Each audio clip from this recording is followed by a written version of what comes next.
오늘 우리에게 주신 하나님의 말씀 요한복음 6장 65절 66절입니다.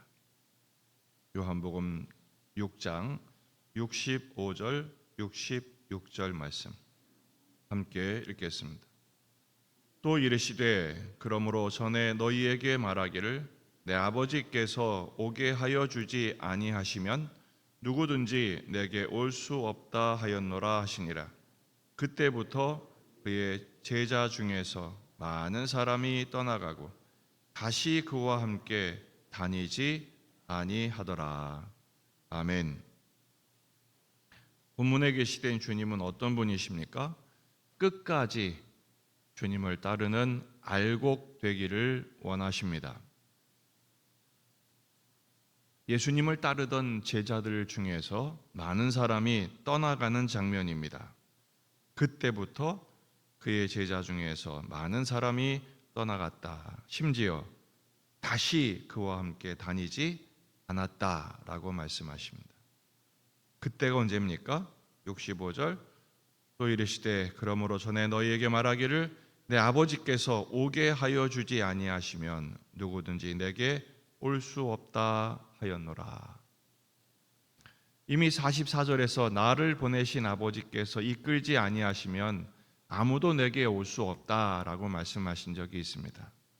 예수님을 믿지 않는 사람들, 그 사람들은 성부께서 주시지 않은 사람들이죠. 성부께서 주신 사람과 성자를 믿는 것은 밀접한 연관이 있습니다. 제자들 중에 많은 사람들이 예수님을 떠난 이유는 성부께서 주지 않은 사람들이라는 것이죠. 예수님은 성부 하나님과 그의 삶과 사명과 모든 것을 함께 하셨습니다. 일치하시죠. 결국은 예수님을 믿지 않는 사람들은 성부께서 주시지 않은 사람들이고 그 사람들은 결국 예수님을 떠나게 됩니다. 예수님을 따랐던 수많은 제자들 중에서 상당히 많은 이들이 등을 돌리고 떠난 것입니다. 더 이상 예수님과 함께 걷지 않았다라고 직역하면 걷지 않았다라고 번역할 수 있습니다. 그리고 다시는 함께 걷지 않은 것이죠. 그렇게 예수님의 기적과 표적 그리고 가르침에 열광했음에도 불구하고 특별히 오병이어를 통해서 임금 삼으려 했음에도 불구하고 그들은 더 이상 주님과 함께 하지 않았습니다. 주님과 함께 동행하는 것을 거부한 것이죠. 다시는 함께 다니지 않았다. 영원히 거부한 것입니다. 히브리서 6장 4절 말씀 한 번 빛을 받고 하늘의 은사를 맛보고 성령에 참여한 바가 되고 하나님의 선한 말씀과 내세의 능력을 맛보고도 타락한 자들은 다시 새롭게 하여 회개하게 할 수 없나니 이는 그들이 하나님의 아들을 다시 십자가에 못 박아 드러내놓고 욕되게 함이라. 돌이킬 수 없는 길을 가게 된 것입니다. 이스라엘 백성들이 광야에서 10번이나 크나큰 기적과 능력을 경험했음에도 불구하고 그들은 결국 원망과 불평을 일삼으며 하나님을 떠나게 되죠. 광야에서 전부 죽여버리신 것입니다. 그들이 예수님을 그렇게 따랐음에도 불구하고 이렇게 결국 등을 지게 된 결정적인 원인은 무엇입니까? 그들의 목적과 예수님의 말씀이 달랐기 때문이에요. 그들의 관심은 어디에 있습니까? 이 땅에서 잘 먹고 잘 사는 것입니다. 떡 먹고 배불렀기 때문이에요. 자기 필요, 현실적인 문제 해결만을 목적한 것이죠. 예수님을 믿는 것이 아니라 예수님을 이용한 것입니다. 결국 그들은 우상을 숭배한 것입니다. 골로새서 3장 5절 말씀 그러므로 땅에 있는 지체를 죽이라 곧 음란과 부정과 사욕과 악한 정욕과 탐심이니 탐심은 우상 숭배니라. 그들이 믿은 것은 그들의 배였어요. 예배를 드리고 예수님을 믿고 하나님을 경배한 것은 자기들 목적을 위한 종교 행위, 이용한 것이죠.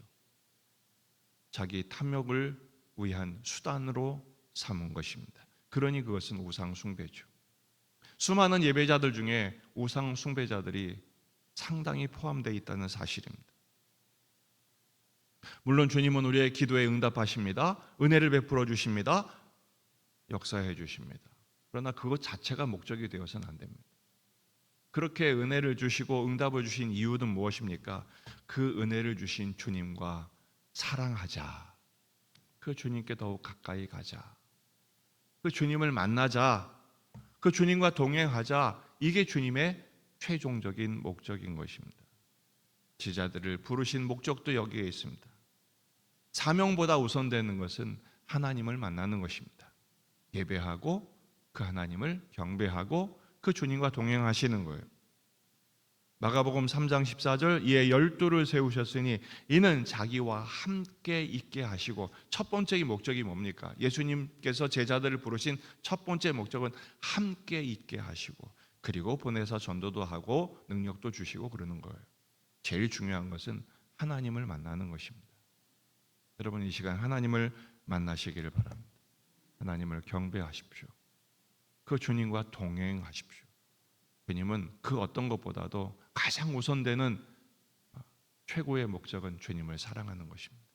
주님도 우리를 그렇게 사랑하십니다. 오늘 말씀의 교훈, 한때 뜨거운 사람 되지 마시고 끝까지 한결같이 주님을 따르는 자가 되시기를 바랍니다. 떠나가지 마십시오. 등 돌리지 마십시오. 제 갈 길로 간 사람들 참 많습니다. 바울을 도왔던, 바울과 함께 했던 사람들 중에 세상을 사랑하여 제 길로 간 사람들이 얼마나 많은지 모릅니다. 기적을 체험하고 응답을 체험했어도 작은 문제 앞에서, 자기 문제 앞에서 낙심하고 좌절하고 자기 생각과 다르다고 주님을 떠나는 사람들 얼마나 많은지 모릅니다. 가라지 같은 신앙이죠. 이 자리에 저와 여러분들은 알곡 같은 신앙이 되어 끝까지 주님 바라보고 주님 따라가십시다. 어떤 시련, 어떤 고난, 어떤 십자가의 눈물의 현실이 있다 할지라도 오늘 68절 말씀에 베드로는 고백하죠. 너희도 가려느냐? 주여 영생의 말씀이 주께 있사오니 우리가 누구에게로 가오리까? 베드로는 이 고백대로 살지 못했지만, 그러나 우리는 이 고백이 우리의 고백이 되고 우리의 모든 선택과 결정이 이 고백에 의한 것이 될 수 있기를 바랍니다. 주님은 이 시간 우리에게 묻습니다. 우리는 어떤 제자냐? 너는 어떤 제자냐? 한때 뜨거웠던 신앙이 아니라 한결같은 신앙. 비바람이 앞길을 가려도 나는 가리, 주의 길을 가리. 십자가의 길을 끝까지 걸어가고 주 예수와 동행하는 하나님의 자녀들 되시기를 주의 이름으로 축원합니다. 기도하십시다. 말씀을 붙들고 우리 자신과 가정과 교회와 지역의 복음화, 민족의 복음화, 세계 복음화를 위해서 한우들, 군인 아들들, 새학기를 시작한 자녀들, 결혼, 출산, 취업, 또 각종 문제들, 오늘 수요 예배가 있습니다. 은혜 가운데 인도하시도록 계속되는 신방 일정을 위해서 기도해 주시기 바랍니다. 다 같이 기도하겠습니다.